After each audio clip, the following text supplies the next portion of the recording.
Walang atrasan. Game ako riyan. Ito ang matapang na hamon ngayon ni dating Senador Antonio Trillanes IV kay Senator Rodante Marcoleta. Handa raw siyang humarap sa Senado, hindi lang para magpaliwanag, kundi para batukan si Marcoleta kung hamunin siya nito. Game ako dyan, no? Hindi naman ako natatakot dito kay Marcoleta. Samantala, ang tinaguriang Oplan Hubad Mascara laban kay Senator Bato de la Rosa, unti-unti nang nagkakaroon ng mga lead. Saan nga ba nagtatago ang dating PNP chief? Isang matinding bakbakan sa politika ang sumasabog ngayon. Manatiling nakatutok para malaman ninyo ang totoong issue na ito. Mag-uugat ang tensyong ito sa bantang investigasyon ni Marcoleta kaugnay sa presensya ni Trillanes sa Senado noong Mayo 11 kung saan dala-dala ng dating senador ang kopya ng ICC arrest warrant laban kay Senator Bato de la Rosa. Pero imbes na matakot, binuweltahan ito ni Trillanes sa kanyang interview nitong Sabado, Mayo 30. Diretsahan niyang sinabi na hindi siya nanginginig kay Marcoleta at kung akala raw ni Marcoleta ay masisindak niya si Trillanes sa pagpapatawag sa Senado, nagkakamali siya. Ang banta ni Trillanes, kung hahamunin siya ni Marcoleta, pupunta siya sa Senado, hindi para umatras, kundi para batukan ito. Giit ni Trillanes, napadpad lang naman siya sa Senado noong Mayo 11 dahil mismong si Bato de la Rosa ang naghamon sa kanya at bilang isang dating sundalo, hindi niya inuurungan ang anumang hamon.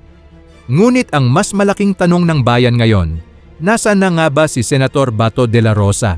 Ayon kay Trillanes, bumubuhos ngayon ang mga leads o impormasyon kung nasaan nagtatago ang senador. Sa kanyang mismong mga salita, maraming mga leads pero kailangan i-validate ito kasi we have to be very sure. But in time, magkakamali't magkakamali yan. Pag dumungaw yan, arestado yan. Hindi lang yan mga kasama.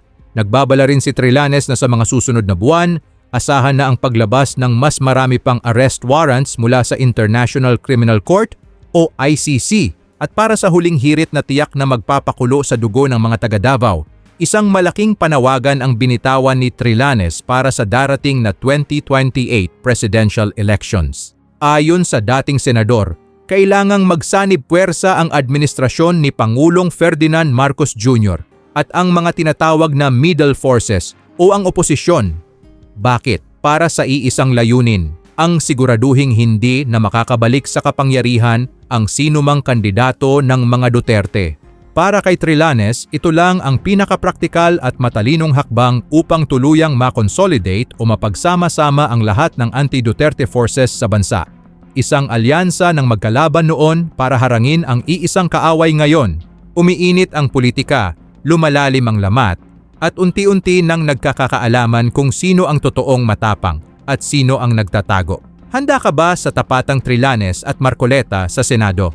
Sa tingin mo ba ay dapat mag-alyansa ang kampo ni Marcos at ang oposisyon laban sa mga Duterte para sa 2028? I-comment ang inyong mga reaksyon sa ibaba.